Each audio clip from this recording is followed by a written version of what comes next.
Do you have any other case studies or stories that you found in your research about successes or failures based on timing? Oh, there's so many. I mean, there are gazillions of these kinds of things. So, what was one of your favorites? I mean, one of my favorites has to do with fellows called Dabbawalas. They're in India, and it needs a little bit of context to understand.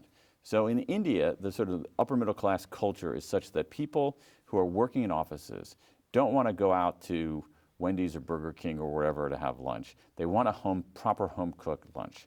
The problem is that it's so crowded, especially in a place like Mumbai, that you can't, if you're leaving for the office at 7, you can't, get up at 5 and start preparing yourself a meal.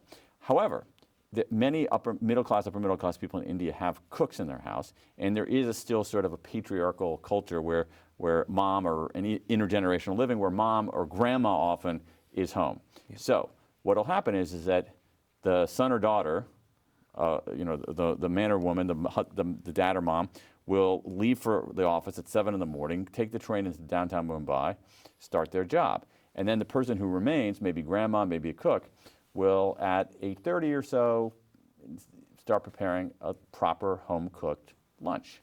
And they will make the lunch, they will assemble it in these metal containers called tiffins.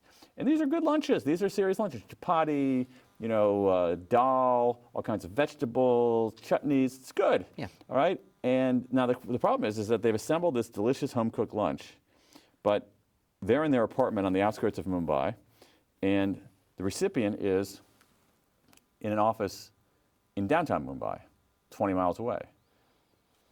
How does it get there? Right. Enter these guys, the Dabbawalas, all right? What they do is they drive around and they pick up these lunches and then take them from the apartment to the office.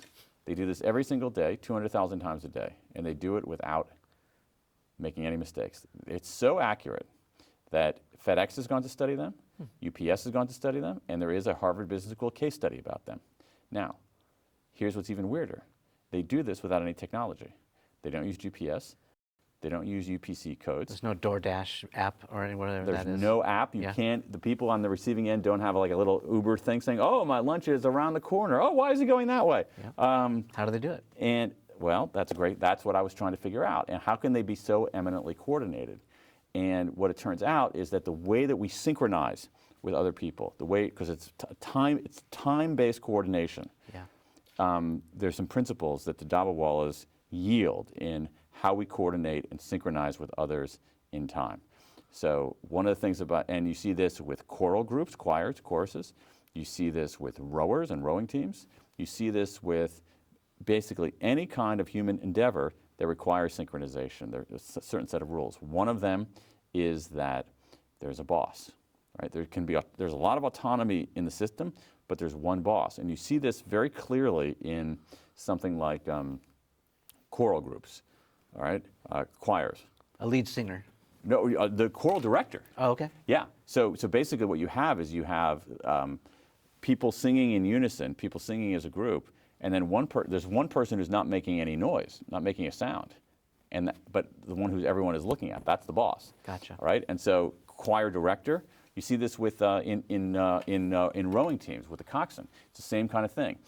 The coxswain is the only one not touching an oar. The coxswain is facing a different direction. Mm-hmm. Okay, so you have a clear boss. Second, you have all sorts of signals of belonging as kind of bonding agents. So these Dabbawalas, they don't speak Hindi. They speak another language called Marathi because they're from the state of Maharashtra, and they're all from a certain village. They're often related. They have common dress. They have there's often common rituals. There are often things like some really interesting research on belonging. So they're synced all the way down the line. The sense of belonging to a similar tribe essentially allows them to synchronize in a temporal way. And then the other thing, which is so interesting, is that I like to call it syncing to the heart. And so what's clear is that people sync better when they have a sense of purpose.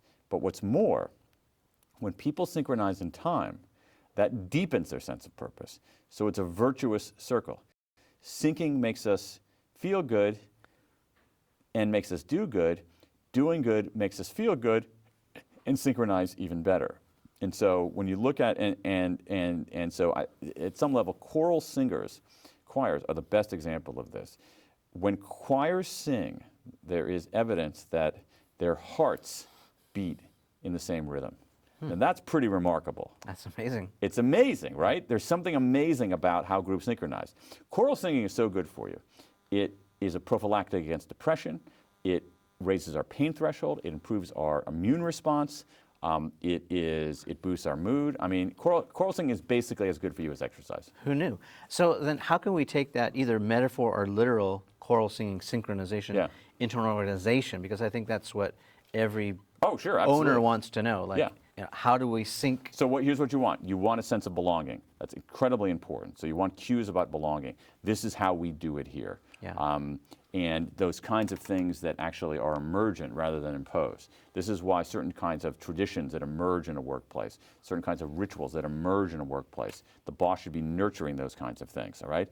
What can you do to signal belonging? You're part of something, you belong here, this is how we do it here. Right. Incredibly important in terms of belonging. For certain kinds of things, like what you want in certain circumstances, not all, is a system where, in certain circumstances, not all, where actually having a huge amount of autonomy and one boss can be really powerful.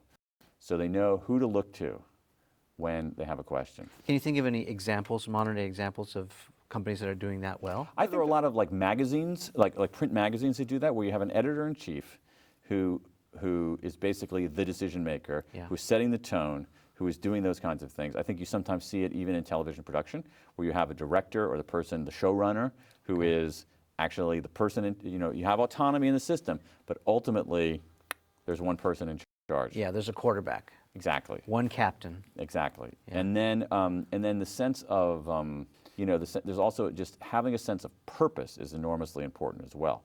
Why are we doing this? Why are we here? What are we trying to accomplish? And the other thing about these, belonging cues and a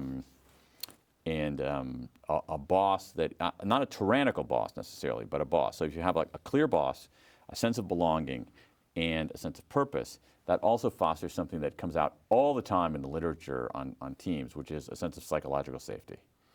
You're safe here. You can make a mistake and you're not going to be excommunicated. Well, yeah, and I think about maybe the rowing as a metaphor is, if you maybe are not rowing as strong as the person in back of you, we collectively we're more powerful than the individual. Sure. Right. Sure, that whole. Sure. But the other thing that's interesting about that is that when we do things collectively, in this kind of, especially in the synchronized and time setting, we literally feel different. So there's research showing. So I have you row in a single shell boat, all right? And you can measure basically the physics of how much you're exerting yourself in rowing. Then I can put you into a boat with other people. We can measure your individual exertion there, and it can be exactly the same. But when we measure your pain levels, you're feeling less pain when you do it with other people than you do it when you do it on your own. Yeah, I mean that's the whole synergy phenomenon, right? There's something almost, I hate to use the word magical, but there's something powerful about when we synchronize in time with other people.